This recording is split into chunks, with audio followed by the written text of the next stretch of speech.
Sorry, we might have had the sound off on Google and on YouTube. Can everybody hear us? Safety dance. Yeah, we definitely have sound now. Sorry about that. Oh, good. Maybe there wasn't any sound. I think there was sound in Facebook. Everybody Land. do it with me. Yes. Hey. That's not. Oh, come on. It was one of the best videos ever. Hi, H. Kinzer. Thank you for logging in to our chat. Our very impromptu chat. Bobby Kitty, what you doing? Are you going to come up and visit with us? Yeah, no. No bitches. So the sound is probably better if you go to the Google page, the YouTube live, Look at my butthole. as long as Lila doesn't pull the cables. Lila's not going to pull the cable. She's going to get right down there on the floor and she's just going to sit there. We have a really good microphone there that Nikki bought a while ago. It's a Yeti. Yeti. I highly recommend the Yeti. Very, very good. I actually use it for voiceovers in my day job. Yeah, and we have a smartphone using for the Facebook Live just to make sure we have you all covered. What's the other one? It's a Logitech that I had for a while. Oh, I see how that works. Yeah. Need another screen here for next time.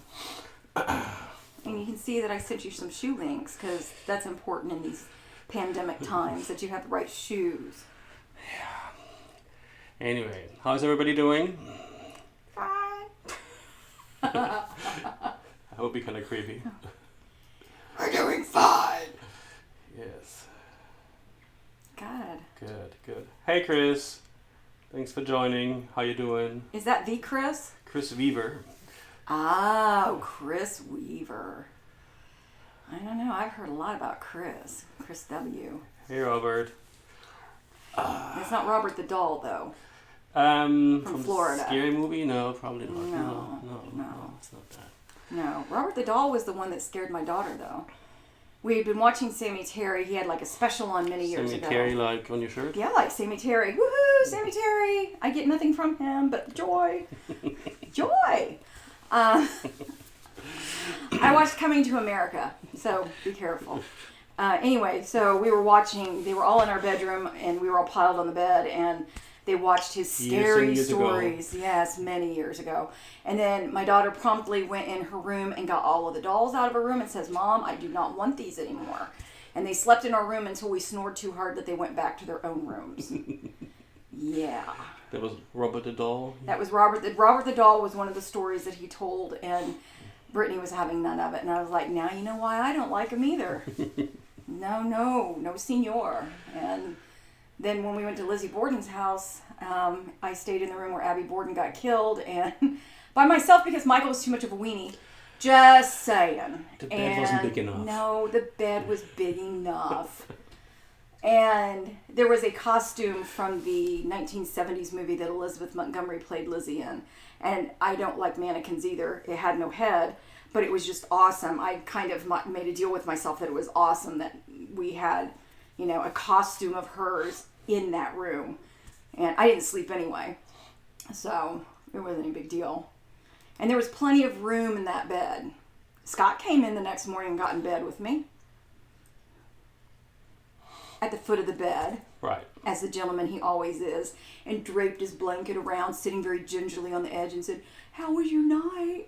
"Just fine." "I thought you came in my room last night." "No, when do we ever go in each other's rooms after we're going to sleep?" "Well, I felt somebody sit down on the bed, and I put my foot down there, and I felt something." And I was like, "So what'd you do?" He goes, "Well, I looked and there wasn't anything there, so I went to sleep." And I was like, "Really? Really, guy?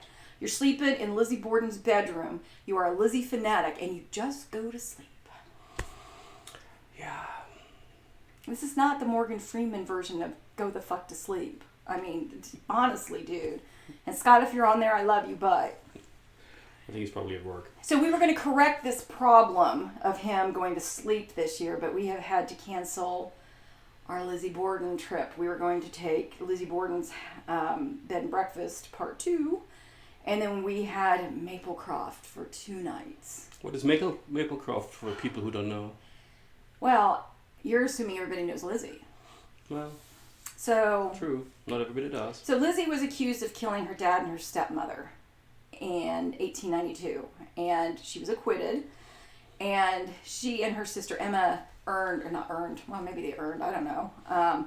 They inherited quite a bit of money, and so instead of staying in the house where the murders happened, they went ahead and they bought a house on the hill in Fall River, Massachusetts, because if you were on the hill, the higher up you were, the more money you had and the more prestige you had. And so she bought a house on the hill, and she and her sister lived there until her sister moved out because she could no longer deal with Lizzie's ways. And we're not sure if that's because she was having some sort of lesbian affair or if it was just Lizzie in general. But when Emma moved out, she no longer spoke to Lizzie.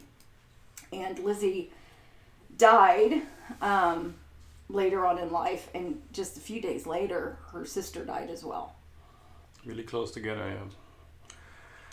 So yeah, I mean, compared to everything else going on, us having to cancel tours and cancel our trip to Massachusetts is nothing, but it still hurts. Hope everybody's feeling okay, of course. No, because it's not, I mean, it's not good.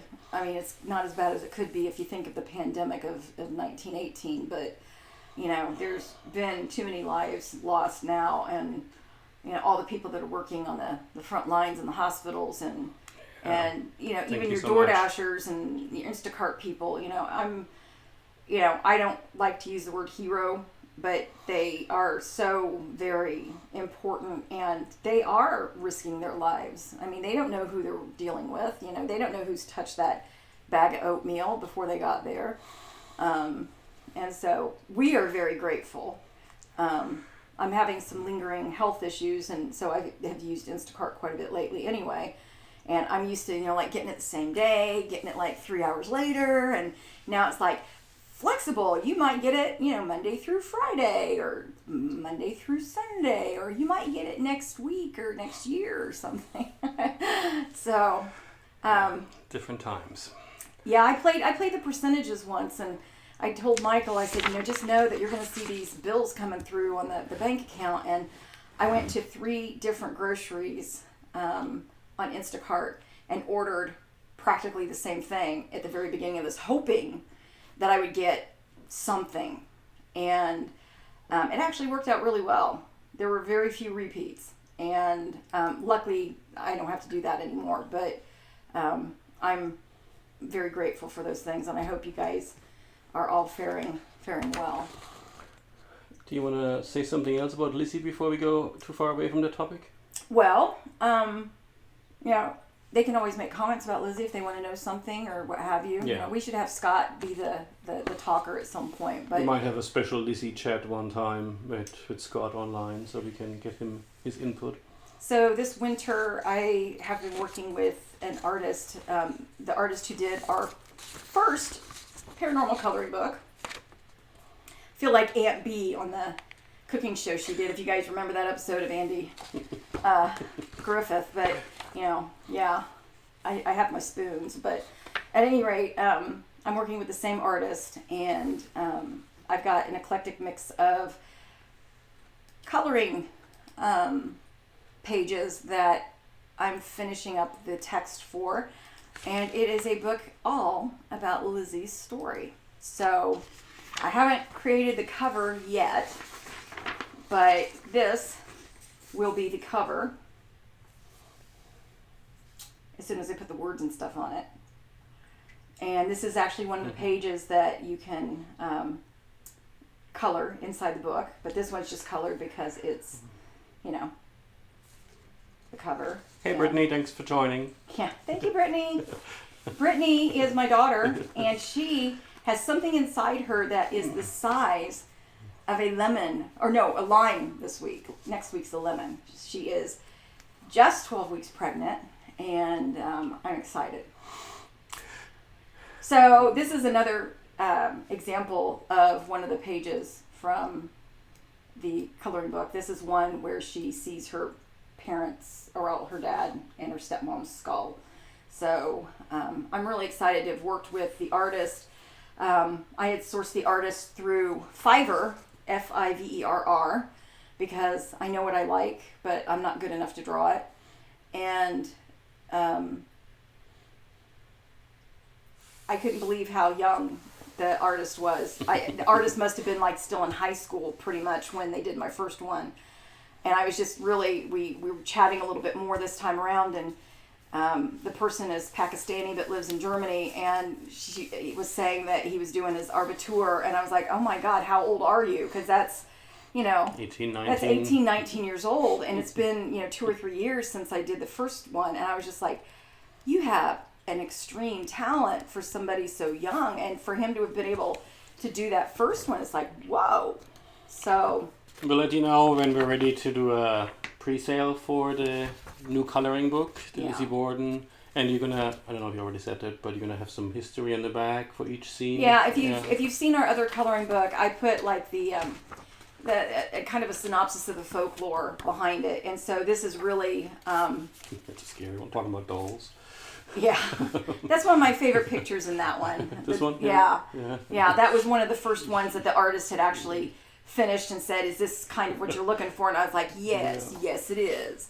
But it's actually the story of Lizzie Borden in pictures, and so I'm just going to do a brief discussion because I'll put a list of books that are highly, highly more informative than what I really need to be for these pictures. But I always like in the coloring books to have a little bit of information on the backside, so if somebody pulls it out and wants to give it to somebody or frames it, I mean, not that I think somebody's going to frame it, I'm not that vain, but if they want to take it out of the book, that the information is with it and it has some context that comes from me being an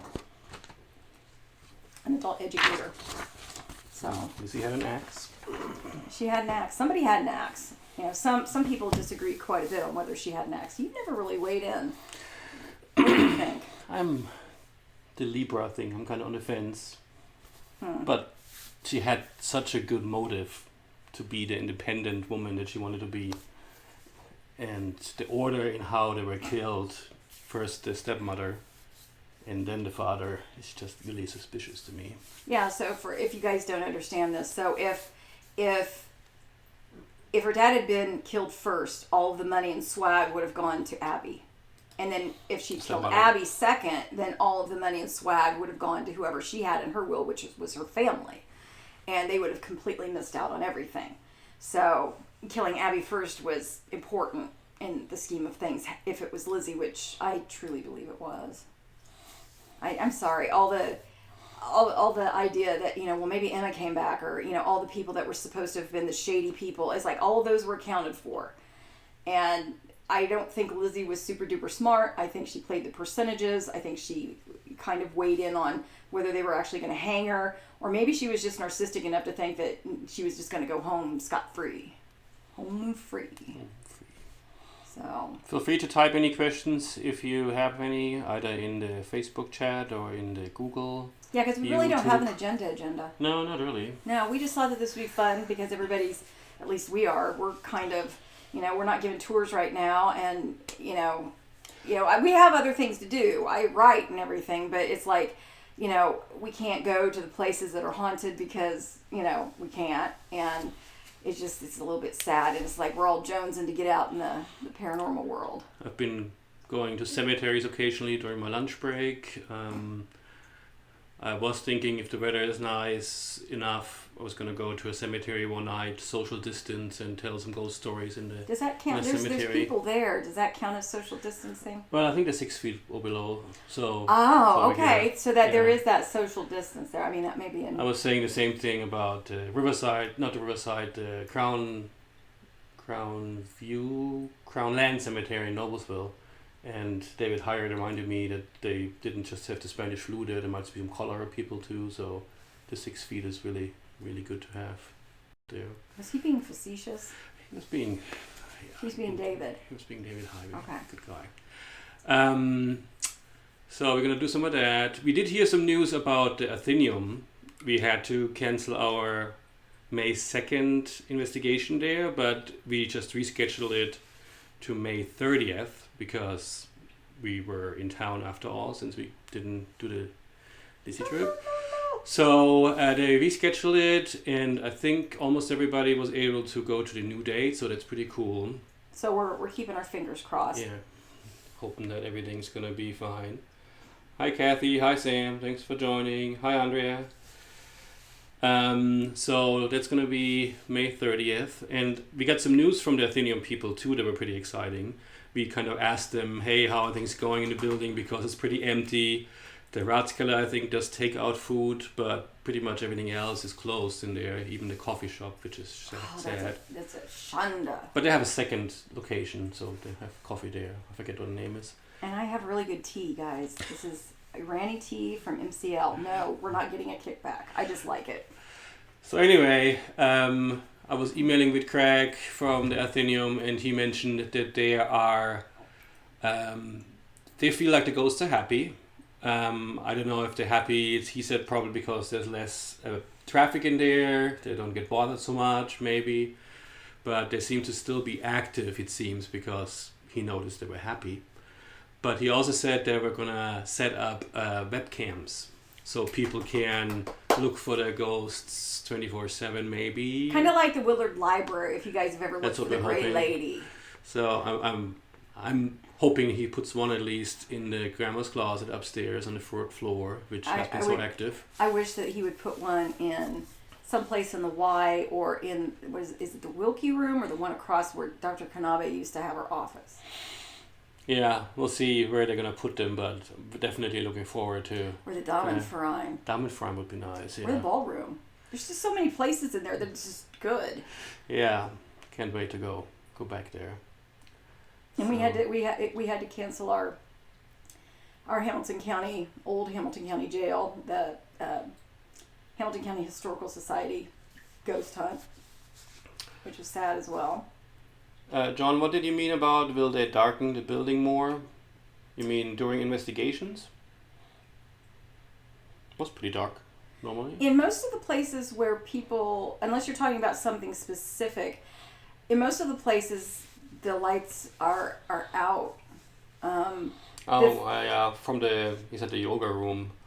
Yeah, they can't really block the windows, and the street lights are of course very bright. So not much we can do there. I don't think so. I mean, if somebody wanted to come in and temporarily put something up against, like bringing like craft paper and painter's tape, I don't know if they would have a problem with that. They would have to ask first, but yeah. But yeah, then you got to get up and you got to get to the very top of those windows, and that's probably not. Yeah, they're tall windows. It's probably not going to work, and then because they're not going to want anybody to get on anything and like crash through the window or something. We like to talk about ghosts and hunt for them. We just don't like to make them. Hey Jane, thanks for joining. Our friend Jane joined from Tennessee, right? We met her in Kentucky at the Octagon. That was a pretty cool place. Every time I hear Jane's name, I think of the time we had at Octagon House, and I think of the Jefferson Starship song, Jane. That's a good song. So. Kathy mentioned the Willard Library in Evansville too, that she visited in December, and yeah, didn't you have an experience there at the library years ago? Yeah, my sister lives in Evansville, and we were on one of our many trips down there to visit her, and we stopped at the Willard Library. And gorgeous building.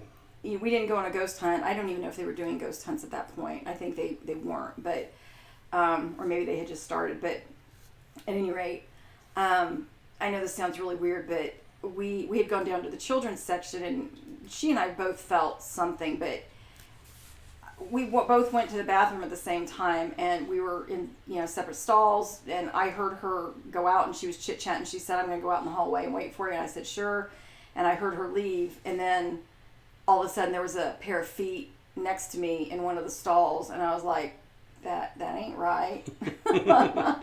And when I finished my business and got up and I got out, and I was like looking under there, I didn't see the feet anymore, so I pushed on the door and there was nobody there, and so I was washing my hands, and there was a gray mass, not the gray lady necessarily, but there was a gray mass that materialized behind me, and I didn't get upset or anything, because I was just like, cool, And I waited, and it just was a mess, and then it disappeared just like it came, and nobody else was in there. And I went out in the hallway, and I said, feel anything? And she's like, not now. And I was like, well, you should have stayed in the bathroom. And she's like, damn. Talking about canceled stuff, that's fun, but it's going to also be rescheduled.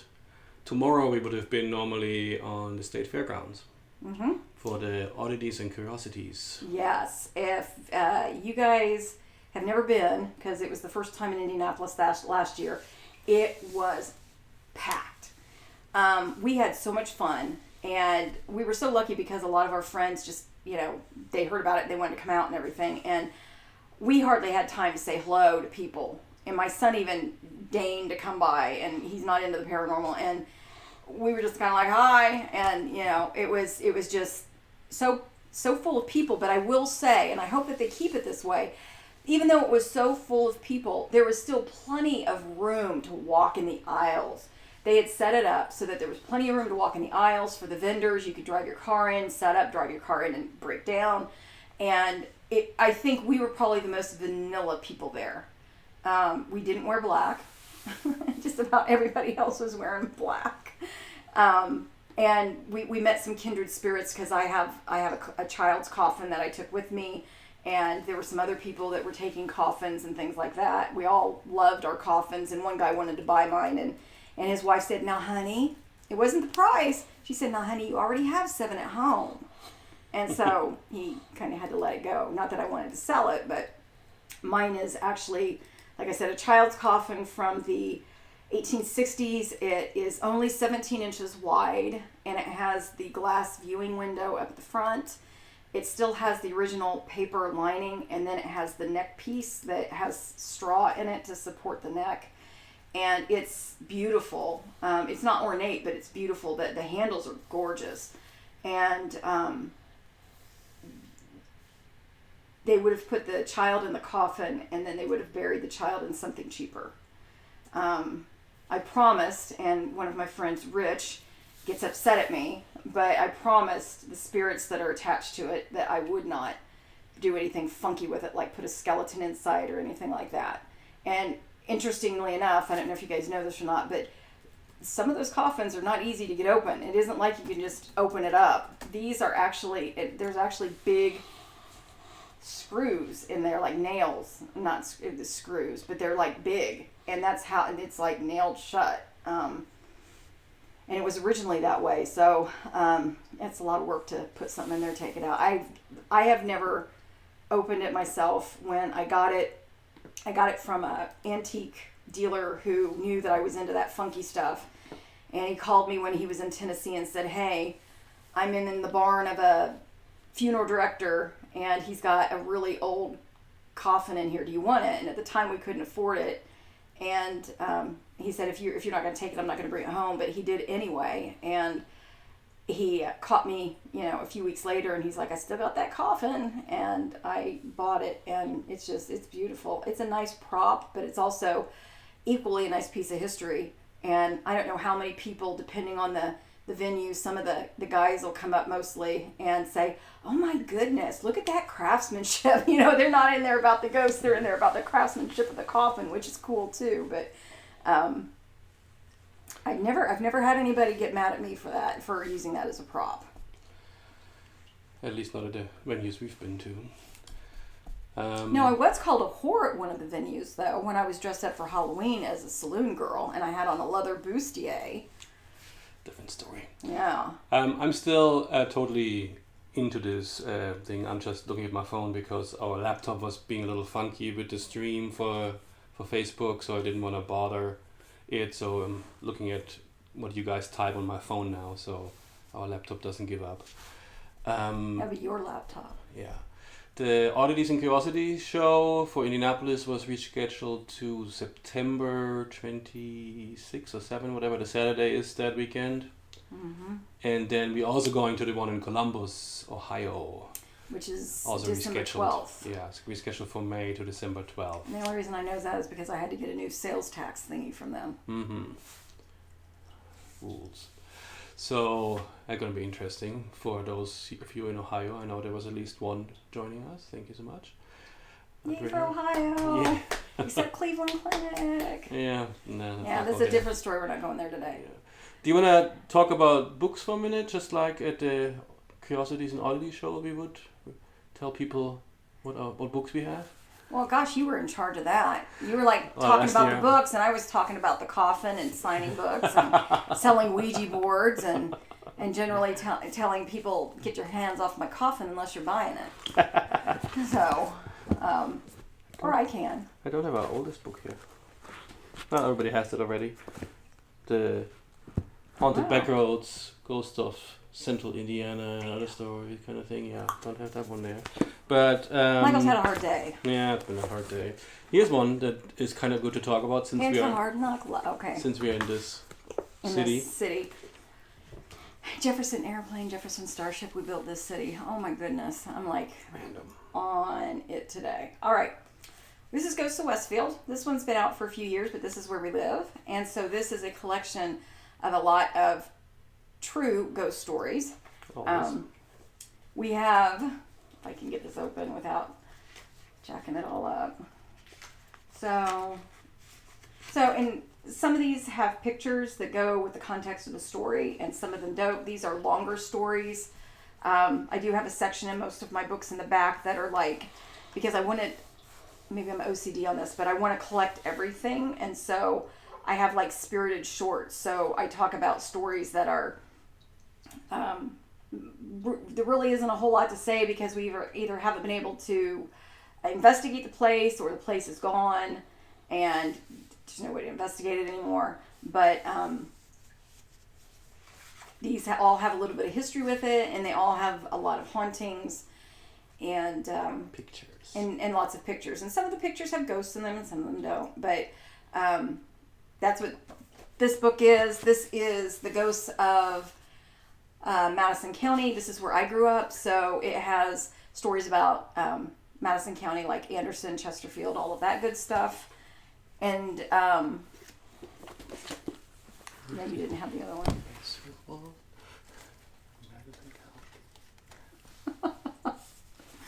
And then I'm in Vanna White. Your Vanna White today. Yeah.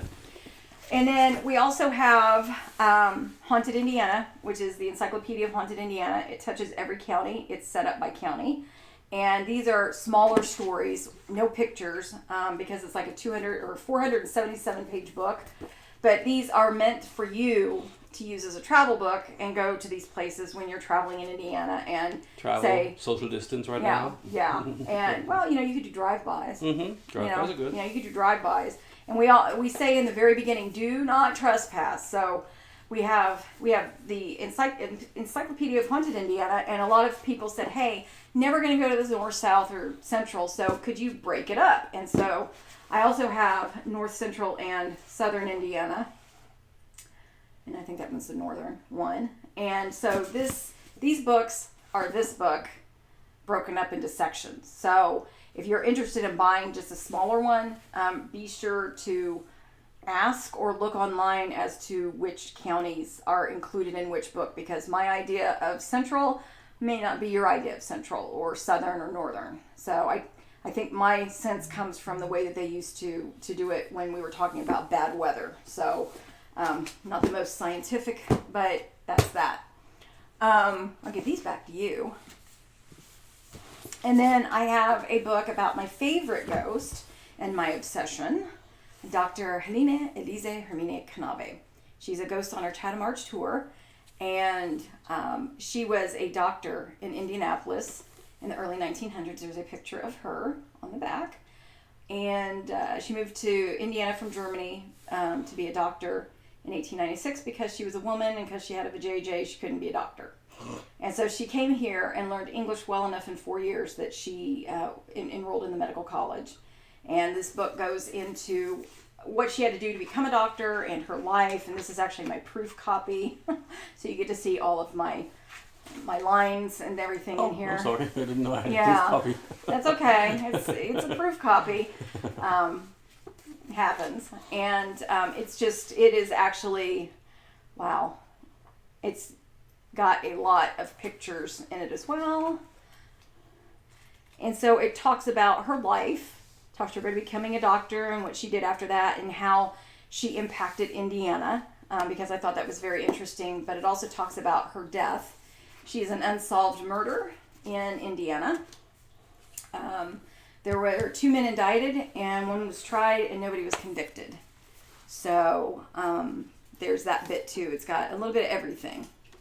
And so the more I read about her, the more I wanted to learn about her, because she was an educator and a doctor, and I'm an educator in my day job. And, you know, she had some parallels in her life that I have in mine. Luckily, I don't have the murder in my life right now. Let's knock on the wood over here, back here, or something. But it was just a very fantastic and interesting story. And just by writing the book, it's helped me in other areas of my life to understand and understand things. And I just can't quantify that, but yeah. And then this is another book about Indiana history about a haunted place. It has nothing to do with hauntedness, though I am working on a book about haunted Central State. This is Fractured Intentions. This is a history of Central State Hospital, our first mental institution. It was conceived in 1844, and it opened for business in 1846. And it talks about how it came to be, what they used to do with mental health patients before that, you know, the good, the bad, and ugly about it. You know, there were a lot of bad things and bad press about this, as well as many other hospitals, and I think they just became too big with little effective oversight for the population that they served. And much like our current systems. But this one is in color, and it's got a lot of pictures in it. Some of them are historical ones, some are ones that I took. There are some documents in here. There's actually a recipe that when I was able to go through the building. Actually, I think that's the recipe there. Yeah, it's for coffee cake. And so I was able, over time it started to fade even at home, and so I put the picture of it in there, and then I wrote out what it should be. And so anybody who wants Central State coffee cake, go right ahead. And then I wrote about the Indiana Medical History Museum, which if you've never been there, when social distancing is over, you need to go there. It's marvelous. And then I wrote about what they were doing at the time with the building, and it probably needs to be updated just a little bit. But there have been, and I'm not narcissistic. I'm a writer, and I do my best. And I've had doctors who used to work there who said that they loved the book. They said they thought that I was very impartial. They were concerned because I didn't use in-text citation, but they're like, you wanted people to read the book? And I was like, yes, I did. And I did note like direct quotes and where I got them from in the chapter notes. And then I have a whole bibliography in the back of what documents that I used in general. And I've had people say that this should be used as required reading for anybody that's going into mental health, which I thought was a very nice compliment as well. It's not light reading, but it's very... It is not light reading. Very fascinating. And I've had local organizations use this as their Bible when they're trying to do things out at Central State. So it's kind of nice. There was a Dr. Hazelrig, who was a dentist out there, who was the non-official official historian, and the day I decided to do this book, he came into the Indiana Medical History Museum, and I was there, and we did our little dance. What are you writing about? What are you writing about? And making sure that we were going to step over each other. And a couple of years ago, I saw him at a history event, and I was like, well, Dr. Hazelrig, when are you going to get your book done? I'm first in line to buy a copy, because I think we both have, lots to say. I mean, he was there. I'm reporting history as was reported and is seen through the documentation that I could find, and he was there, so he has a different viewpoint. And he said, I'm enjoying my retirement so much I don't think I'm going to do the book. The same thing happened with Dr. Kanabe, because there was somebody that was going to do a fictionalized account of her life, and he said, I'm enjoying my retirement way too much. And I'm just like, what? And I think that gentleman thought that since he had contacts in the publishing industry, that it was going to be easy peasy lemon squeezy. And it's like, dude, it is not easy peasy lemon squeezy in any way, shape, or form, and you're not going to make a lot of money, believe you me. So you do it because you love it. You don't do it because you think you're going to make a lot of money, unless you really know people, and you're like a J.K. Rowling or something like that, or a George R.R. Martin. Yeah. Kathy was wondering, are you buying a Ouija board or selling one? Is it Kathy B? Mm-hmm. So, Kathy B, I have some Ouija boards. I would sell those Ouija boards. I have one Ouija board that I do not want to sell because the last time I took my Ouija boards out, my favorite one got sold. It was a handcrafted one, and it was. I'll ask you. Well, sort of, but not. So I do have some. But we're always looking for nice old ones too, right? Possibly. Yeah, because the ones that I generally buy are the ones that are like from the 1940s and 50s, even the 30s. There are some that are even too rare for me to afford, but I try to get really nice ones. And I was collecting them for a while, and then I realized just how marketable they were. And so I do have a few with and without boxes that I might sell. In fact, the man who was going to buy my coffin last year bought the vast majority of my Ouija boards. You bought at least 4 or 5, right? Yeah, he did. I think I only had like 2 left after he went through the pile. So he must not have had any Ouija boards at home, and that was okay with his wife. Well, they were small enough to store. Well, compared. What he told me, I'm just going to be really honest. He was like, you're selling these at an incredible price, and I know I can get more for these. And it's like, well, I bought them at an incredible price, and I'm making a really good profit from you. So you go make your profit now, okay? So, keeping the world going. Jane was asking if you used her story from the Cross Street house in the book, or was it not? Jane, I am so slow because I'm still writing another Madison County book, and it's on the list. I have not followed up with the people that live there. I have your story. It is going to go in the book, and I promise you, when it is published, I will fact check with you, and I will send you a copy for free. There's one more book we haven't talked about yet. Yeah, so in a wild departure from the norm, I finally decided that I was going to market a book that has nothing to do with the ghosts, but it is a historical romance. So if anybody's into cheap, down and dirty bodice rippers, I have one that's called Wild Innocent. It's set in Indianapolis. All of the historic things that happen in here are true. I may have embellished the details just a little bit, but the historic things that are in here happened. Dr. Kanabe is one of the doctors in here, of course, because who else would there be?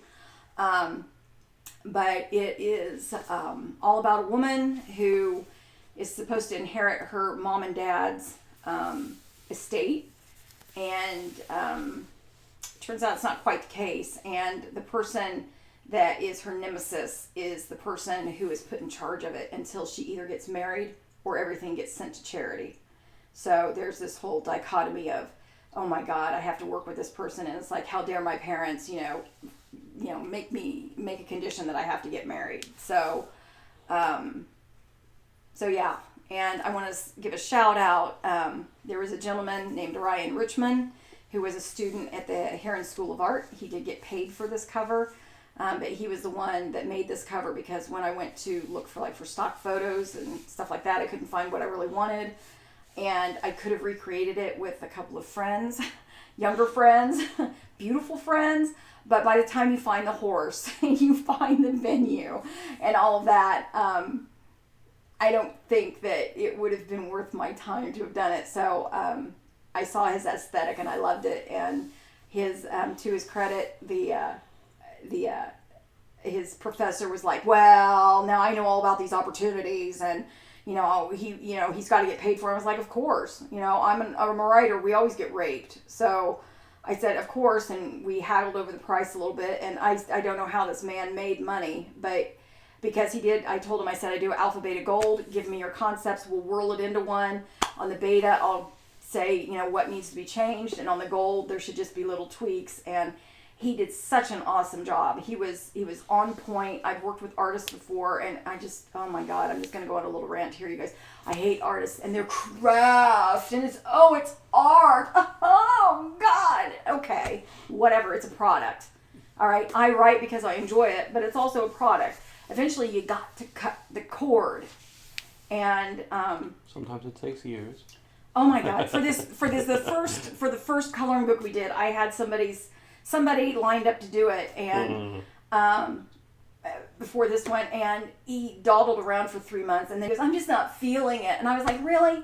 Because you're lucky you don't live here and you're in the UK, because you'd feel my foot up your butt, I was just like, this is good money. Why are you, oh my God, I just don't understand. Oh my God, I don't.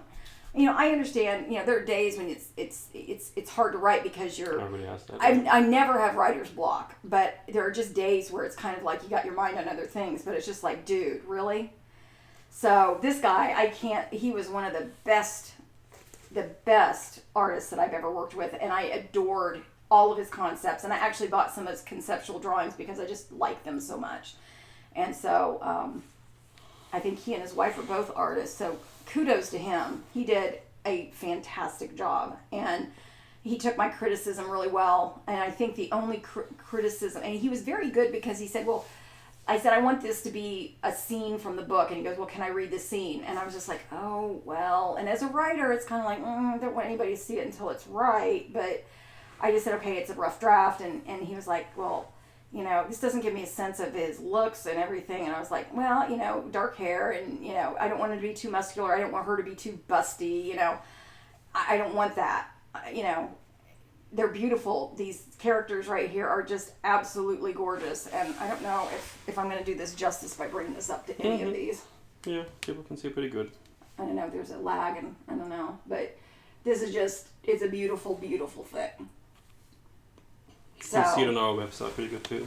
But the biggest complaint that I had when he did this, because I really wanted them to look as real as they possibly could. I just adored this.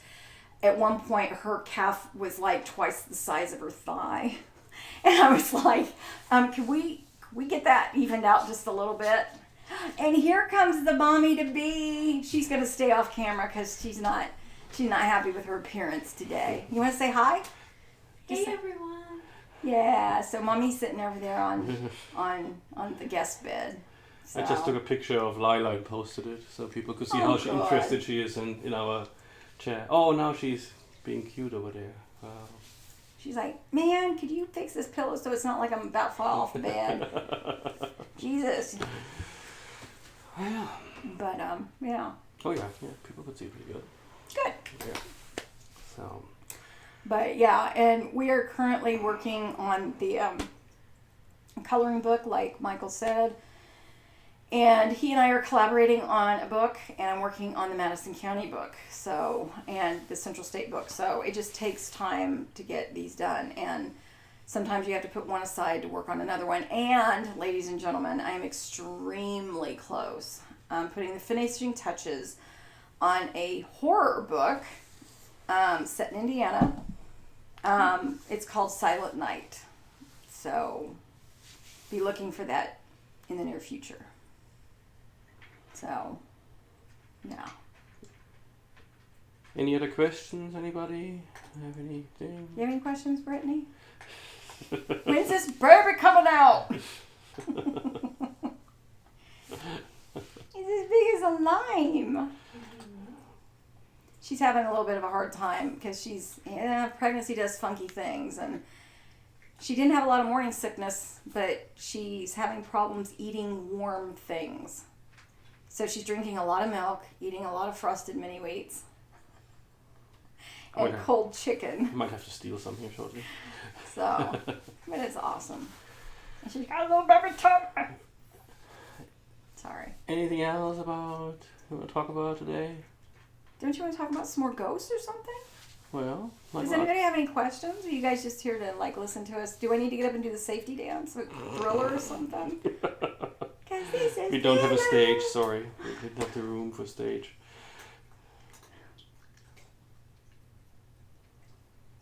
No other questions? Another question? There was something I thought of you wanted to talk about. Oh, did you mention about the gentleman that just recently died while you were at IU School of Medicine? Oh my. We kind of, several stories that we have go to IU School of Medicine. Dr. Knabe's story, of course, Okay, is let me get situated. very here. much connected with it. Once upon a time. Once upon a time, just before everything was shut down. Once upon a time, as everything was getting shut down for this big ass pandemic, Nicole went to the university hospital and she was looking to speak with a geneticist. And the geneticist, I was his last patient that he was going to see before he didn't see anybody face to face for a while. And we were sitting there waiting for the appointment, waiting for him to come in. And I was saying, it's just really weird that, the good doctors, and I'm not saying that my other doctors aren't good, but the ones that are now in the mix that are trying to find some answers as to what's going on are all leading to the IU School of Medicine. And that's where Dr. Knabe, she graduated from the Medical College of Indiana. And she was born on the day that Dr. Knabe died. Well. 101 years later. So I think this might be Dr. Knabe's spirit in here. She's a very, very loving kitty. Hey, Lila. You want to talk to everybody? No? No, Bobby Kitty? Oh, you're such a good girl. And contrary to Kathy's belief, this is the bestest kitty ever. Ever. So, anyway, we're sitting there and we're chit-chatting. It was like, well, maybe Dr. Knabe's up there kind of guiding things. And a friend of mine, her mother died in January. And she was like a second mom to me. And, wow. And she came to visit me. And I thought, live video. And I thought, well, wow, maybe she's up there doing something. And so we were sitting there. And I did the same thing when I was at the doctor. Because I was like, well, who else do we know that was tied to the IU School of Medicine? It's like Dr. Charles Bonzette. And Dr. Charles Bonzette had written an article. It was one of the 2 articles that really helped launch me to getting information about her and kind of spreading out to triangulate and find all of the quote primary documentation that I could. And I was like, he's really elderly. I said, he's probably dead now. And I looked him up online, and I am While waiting for the doctor. While waiting for the doctor, and it's like 12:45. I kid you not, folks. I can't make this shit up. I look it up. His funeral's going on as we're sitting there. And I'm like, oh my God. So maybe he's up there helping things along because he was so kind in life. And he was one of the doctors that helped make the Indiana Medical History Museum into a museum like lickety-split. And he had actually done a lot of research out there. And some of his research is actually having a resurgence in Australia right now. Sorry about the cat cleaning herself. Kitty. We have it all here for you. Chills, thrills, tears, and good old hygiene. She's showing you how cats should clean themselves during the pandemic. I love you, Bubba Kitty. She's like, shut up. So it was just wild that I was gobstruck. And so I was a little upset like I am now. And when the doctor came in, I was like, I'm not crying because of you. And he was like, yeah, because I just got here. And I was like, that doesn't bode well, does it? But Dr. Charles Bonzette, he was also a neurologist. And part of the issues that I might be having could or might not be neurologically related. We don't know. My neurologist says no. But at any rate, I just thought that was wild. Because if I had known that he'd passed away, I would have been there. And luckily for his family, they didn't have to limit who could go to his funeral. Yeah, like they are now. Just before that, yeah. So, I hope that, he's resting comfortably and having fun and all that. So, yeah. Right. That was a good one. And when Janet came to visit me, I knew it was her. I didn't see her. I was downstairs in the living room by myself. It was, I think, the last tour that you gave before all of this, or close to it. March 13th? No. Friday the 13th? Yes. And I caught whiff of something like really flowery and soapy smelling, and I was like, what the crap is that? And I didn't think anything of it, and Michael left to give the tour, and I smelled it again, and it just intensified. It just got stronger and stronger. I was like, what is this? And I was just like sniffing around, and then I realized that it was like those little decorative soaps that look like flowers, and she always had those in her house, and it was the same exact smell.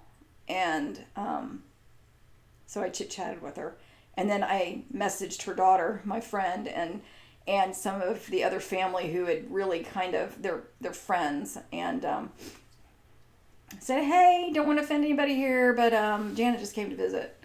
And they're like, well, tell her we said hi.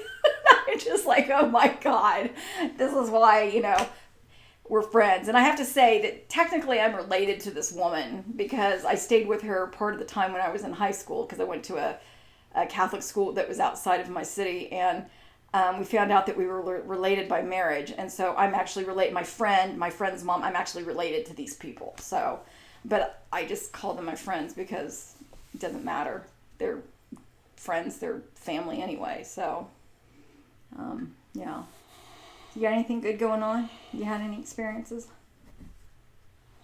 No, nothing I can think of. No. The last ghost walk was. Now, when I give ghost walks in October all the time, and then a little bit in November, I'm really happy when we're done for the winter with ghost walks, but I'm really missing them now. But the last one we gave downtown Indianapolis was definitely eerie because there were already less people out. It was a cold evening, but there were less people out than normal, and the Slippery Noodle especially was very, very quiet. And I'm missing the sweaty bandanas and sweaty socks and. Yeah, what a day! We had 70 degrees here recently. That would have been nice, except the storm. But yeah. Hopefully soon we get again. I don't know. Would Brittany want to talk about the story that she had in her apartment one day? It was pretty terrible. It was pretty terrible. Yeah, it was pretty terrible for you to call me up at 3:00 in the morning. Okay, so you tell me if I'm telling this right, okay? So my daughter, she was living with an ass, and let's just leave it at that. And she calls me up one day, and she's like screaming, and I was like, oh dear God, what's going on? What's going on? And I could hear him in the back too, and I was like, oh my God, what is going on? And she calms down enough to tell me that she saw a figure of something in her house. And I was like, you need to woman up and go back in there. And basically she said she was sitting on the couch, and the ass was sitting by the computer, and he said, oh right, stop. And she looked up from what she was drawing, and there was a black figure in their apartment. And I told Brittany, well, we were worried about it, what? Because I don't believe that just because it's black it's bad, or because it's clear or white that it's good. But anyway, and she's like, well, and I was like, you need to sage the place, it's not gonna hurt you, unless you guys have been dabbling in something you shouldn't have. And it wasn't until a little bit later that she admitted that somebody had come in and lit some candles and did some hoogie doody stuff that was not good. And so I ended up giving her some sage and some sweetgrass. And did it work? Yeah, pretty much. And thank you, Paula D, for that, because she is my sage connection. I had cops in my house one time because my daughter ran away at one point in high school. Long story. She's back. She's good. She's gonna have a baby. And I had a whole plastic bag of these sage wands sitting on my TV credenza. Now, the sage wands, it was colored string on them. And they were fat. And while I was talking with one of the detectives, the other one is kind of like moseying about the room, looking at stuff like he's not really searching the place, but he kind of is. And he was really kind of eyeing my stash. And I was like, "They're sage wands. You can pick them up. You can open it up. You can smell it. I'll light one up for you if you want. It's to cleanse my house. And trust me, it ain't the goods." And he let it go at that. But it was just funny because I just was like, "Oh man, he's looking at that like it's drugs." And I'm just like, "Dude, if I knew you guys were coming over, you know, if I had anything, I'd definitely like hide it." So, but both of those guys were amazing. One of them has died of cancer, unfortunately, but they were a good tag team. And the one that was kind of just moseying around, he eventually went upstairs, and I said I couldn't find anything in Brittany's room, and then he found a crap ton of evidence, and I'm like, well, and that's why I'm not a cop. We might sell some of the sage during the oddities and curiosities show, maybe. Mm-hmm. And that made me think about cemeteries for some reason. Yes, we have news on that front. The Riverside Uh-huh. news? Yeah. So if any of you guys, do you want to sell it? Because I feel like, okay. Well, he's just here to look pretty like Vanna. And be the techie. So, see, you're my producer today, you know. Yeah. He does e-learning sometimes, and so do I, and we were talking about the need for producers and blah, blah, blah. So anyway, Riverside Cemetery, for any of you guys who have been on our Noblesville tour, is the cemetery that we go into. And for the last couple of years, we've worked with the city, who is responsible for it, to try to get some of the markers cleaned up, moved, repaired, and all of that. And the first year, it was kind of the tail end, and we just kind of talked with them, and they're like, well, we do have a caretaker, and we showed them, you know, we were going to show them how the best way to do it. And the next year, they had a serve project where they had a bunch of people come out for 3 days, and they got, not to my specifications, but to theirs, they cleaned all of the stones in 3 days in the cemetery. And then they wanted us to go through and repair. And unfortunately, because of the heat and all of that stuff, it didn't happen. And we had actually been working with like community corrections or county corrections for people who needed to do community service. And because it was so hot, we ended up having to reschedule, and then they just stopped the program. So it was kind of like, ugh.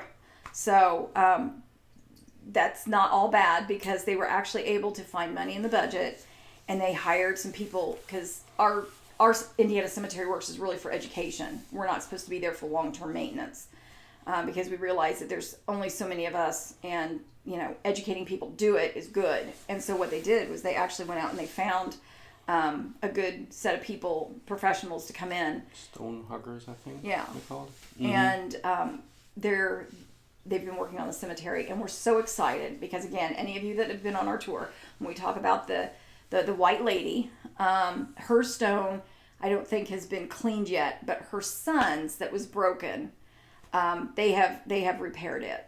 And so we're very excited. And that's not the only thing that they've done, but they've done so much in there. They've done about half of the real old ones, found some that were underground, cleaned them, repaired them, and they're going to come back for the rest.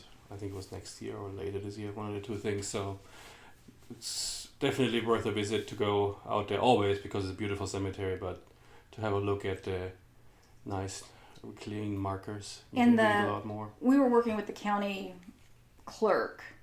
Is that right? The county clerk? City clerk? The city clerk, sorry. And Mm-hmm. she was instrumental in getting this section that I didn't even know about. It was called Babyland inside the cemetery. It's on the north side next to where they have this Veterans Memorial. And apparently there was a group of babies, you know, and small children that were buried there. And so they were instrumental in getting a fence put around it, and they were able to get some stones put out. And she would really like to get stones for everybody, because over time either they didn't have stones, or in 1913 there was an extremely bad flood where the cemetery was basically underwater, and it sits so low that all the way up to the courthouse was underwater. And she would really like to get stones for everybody. And, you know, that's a lofty goal. But if anybody can do it, she can. And they still honor burial plots that have been bought out there, because there's still some new burials. But she did tell us, she's like, yeah, we kind of have to get the map out, and then we kind of have to do some pre-looking to make sure that we're not getting encroach on somebody else. Because apparently in early days they were not real concerned about how they put people. And then with the flood, they didn't know where some of the headstones went. And so they kind of put them back where they thought they were supposed to be. And so now they just kind of have to, look around a little bit. So hopefully she'll be happy. Maybe she'll be a little bit happier with me since I helped in a very small way to get that happening. I don't know. Amy Turk just joined. Hello, Amy. Hi, Amy. Lonnie joined too. Maybe even Chris. Who knows? Hi, Lonnie. You're not having a baby. Kathy B asked, when were we most scared about ghosts? Or what occasion? What was the question? Sorry, it's a little hard to find things here. When have you been the most scared regarding ghosts? Well, for me, definitely, I think still is good old Bardstown, Kentucky, when we went to the Jailers Inn. Old jail, parts of it from the 1700s, newer part from the 1800s, and now bed and breakfast. The old 1800 cell block is still looking like the cell block. The older part is beautiful bed and breakfast rooms. And we were in one room the first time we stayed there that was still looking the most like the old cells used to. Had wooden planks on the walls. It used to have a ring in the ground where people would be chained onto. And we went to bed the first night, and do we have a visitor? We went to bed the first night kind of early, and I woke up the next morning and felt really negative and really bad. I didn't say anything to Nicole, and it happened the same way the next night. And when I woke up the second night there, I told Nicole, well, I'm never going to stay here anymore ever. And Nicole asked why. And I said I felt really bad, like something negative was trying to tell me how it was back then, how it felt like. And how was your question? I was like, well, you feel like you want to do something bad. So on a scale of 1 to 10, with 0, you want to kind of pinch me a little bit, and 10, you want to dismember me and throw me under the bushes. Where are you? I think it was about a 6 or 7. So yeah, something like that. So we said we never going to stay there again, but then a few years later we did with Carmel University High School. Had a good experience there. University High School. You know that? Carmel University High School. Sounded like it was part of it. Anyway, move on. And but we didn't stay in that room again. And then we went one more time with friends, and we still didn't stay in the room, did we? I think we made Scott stay in the room. We stayed downstairs. Yeah, but it's a great place if you have a chance when these things are better. Definitely a nice place to visit. There's a nice old tavern next to it with great food. The old Talbot Inn. It's haunted too. Yeah. And we actually got involved with that building because there was a coworker of mine. He and his wife are very steeped in their religion, and they would not just make this up. They're not into the paranormal, really. They find it kind of a curiosity. But they had stayed, there was one cell at the old Bardstown jail downstairs that can be used as a room. And it's really weird because it's got like a double bed, and it's got like a super single water bed, and it's weird. It's a weird room. But they were staying in there, and I don't know how they would stay in there. Anyway, they were staying in there, and it's right next to the jail cells that are part of this. They've got some museum interpretation in there. And all night long, they said that they heard voices, and the doors were slamming. And they are not people to make this up. He would not just say that just to, get his time in with me or something. And when we were staying there the first night, we both weren't feeling too well. I think it was the fried chicken from next door, but I was having gallbladder issues. So I prefer to think it was a gallbladder issue at the time, but because the chicken was really good. But at one point, I heard the cell doors banging. And I think there was only one other couple there. And I asked Michael, I said, because I felt so bad, I thought I was hallucinating. And I was like, do you hear that too? And he was like, yeah. And the next morning, we asked the couple, were you in the cells last night? And they're like, no. And And those cell doors, if nobody's ever tried to move those cell doors are heavy. Very I mean, heavy. and it was at like a bang, bang, bang. So unless it was like a ghost banging a cup or something on it, to me it sounded like they were taking the door and whamming it shut. And it's like that would be a pretty strong person to wham that door shut over and over and over again. Jane had a suggestion for you of maybe a incident where you were kind of scared when you were at the Octagon House. At the Spirit. I was trying to think about when was I scared, because I was very concerned. I wasn't super duper scared, but I will tell the story. So Jane and I were at the Octagon House, and if you guys have never been to the Octagon House in Franklin, Kentucky, you gotta go, because ghosts or not, it's worth the visit. And the owners, they hid Confederate soldiers when there was an encampment of Union soldiers across the street. I mean, I'm not even going to do the history justice here, but everybody else had decided, they gave us the keys. The people gave us the keys and said ta-ta, and everybody else wanted to take their stuff back to the hotel. And I said, well, I'll stay here with Jane. And so we stayed there and we're talking, and Jane is extremely sensitive anyway. And as, things were going along and we were waiting for everybody to come back, I could just feel the electricity from what was going on in the house. And at one point, we were in the dining room, and I could feel like there were people at all the doors to that dining room just like looking at us. And they were kind of curious, but kind of like, what the heck are you guys doing here? And I had my Ghost Box app on my phone, and I kid you not, folks, again, I'm not going to make this stuff up. It actually came up with the word incubus. And all these Ghost Box apps have a dictionary that you can go look at. Well, I said, okay, well, I'm not going to have any of this. We're going to go sit outside, and you guys are going to talk amongst yourselves, and you guys are going to get your crap together. And then when everybody else gets here, we're going to chit-chat together. And we're not here to do anything bad, but we're not going to have any of this stuff. So we sat outside in the sweltering heat until everybody came back. And I looked at the dictionary, and the word incubus was not even in the dictionary. So Just going to check you something. Sorry for the belly shot.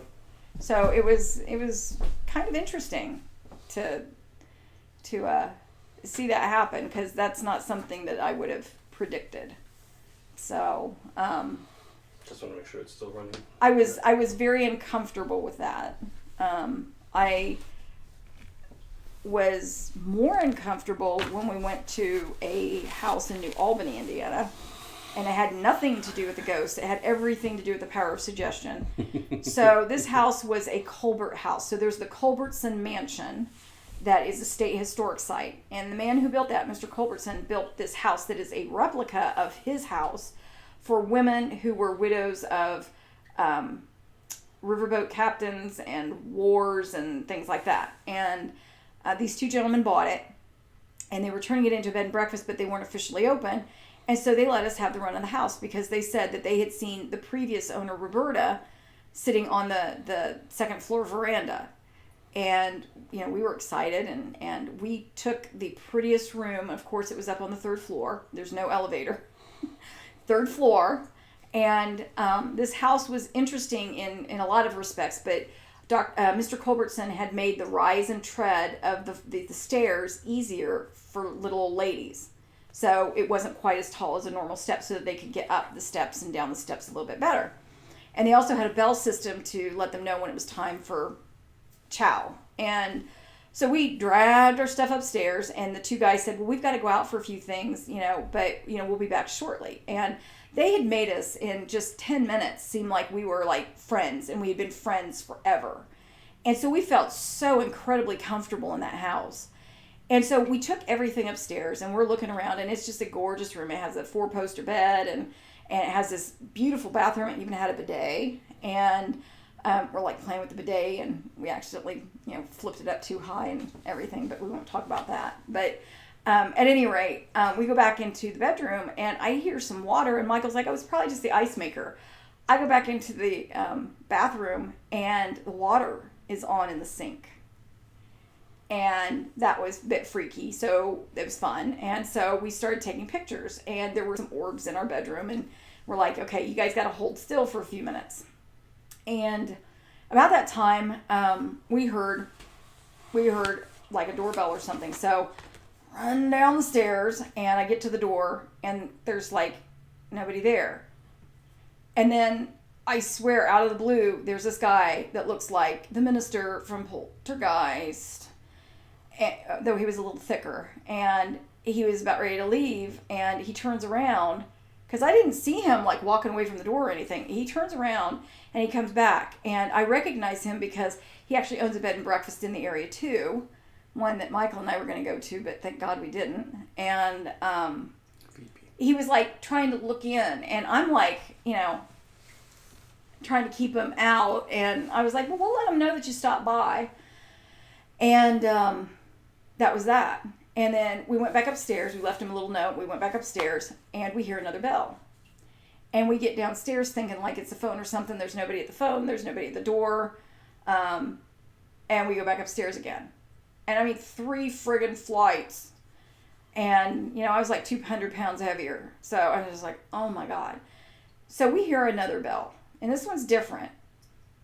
And we go downstairs, and there's nothing. And we're just like, no, man, this is it. If it rings anymore, we're not dealing with it. And when the guys came back, I was like, you guys are just screwing with us, aren't you? And they're like, no. And I was like, okay. And I explained everything. And they were laughing about the guy that looked like the minister, because he was a minister. And I said, well, he was very curious about what you seem to have in here. And he's like, yeah, he's been real curious about a lot of things. So we explained everything. And then one of them went into the dining room and turned on a bell. And he's like, did it sound like this? I was like, one of them did. And he said, that's the bell to let him know to come to dinner. And I was like, oh goodness. And I was like, and you guys really didn't like sneak back in and do any of this? And they're like, absolutely not. So they had given us a tour of the house, after that, and one room upstairs. And I mean, this place was ginormous. It had like a bunch of little nooks and crannies, which was just like fun. One of the rooms was used for autopsies of the little old ladies. They even had one of the little baskets they would carry the bodies back down in. And it freaked me out for whatever reason. And that evening, we had the run of the place. They're like, just don't come into our little abode, because they had like a little apartment in the middle of this house. It was huge. And so Michael and I went in the basement, and I was already tripping out. And we went upstairs, and we were going, I mean, I'm like holding onto the back of his shirt. And this is all the power of suggestion. We didn't see anything. We didn't get anything on camera except what had happened in our room when we got there, and everything else that I told you. And a couple of orbs, yeah. We got orbs, but there wasn't anything that we saw or anything like that. I mean, we left happy. Unfortunately, it's no longer a bed and breakfast. They tried to cater to the horsey crowd, and for whatever reason, it didn't work, because, they had 2 houses, and they did a catering business, and they should have taken off, because they were excellent hosts. And, yeah, but that was just power of suggestion there. All right.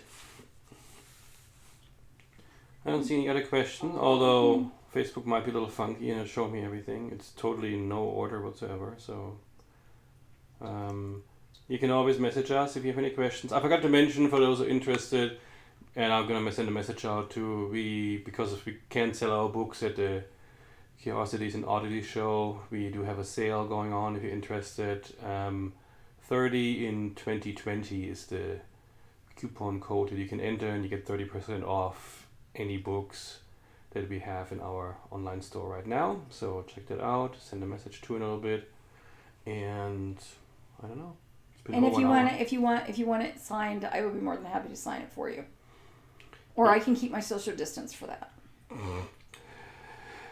Yeah, you can't get on Amazon. You can't get the author to sign it. No, you can't get that on Amazon. We can't compete with Amazon on shipping. Although And media mail isn't expensive. now, media mail isn't bad if you guys aren't in a super duper hurry for it. But a lot of people say, well, does this coupon code work at Amazon? No, because Amazon does their own thing. So it's through us. And a lot of people ask us, where do you make the most money? And it's like, well, I'm just going to be very honest with you. Unseen Press is our publishing company, and I've had books for English as a second language published traditionally and made squat.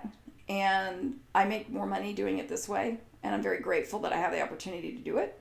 So anybody who has bought a book or has liked my books, thank you so much, because I appreciate it. I appreciate it from a writer's point of view, and I appreciate it from a financial point of view.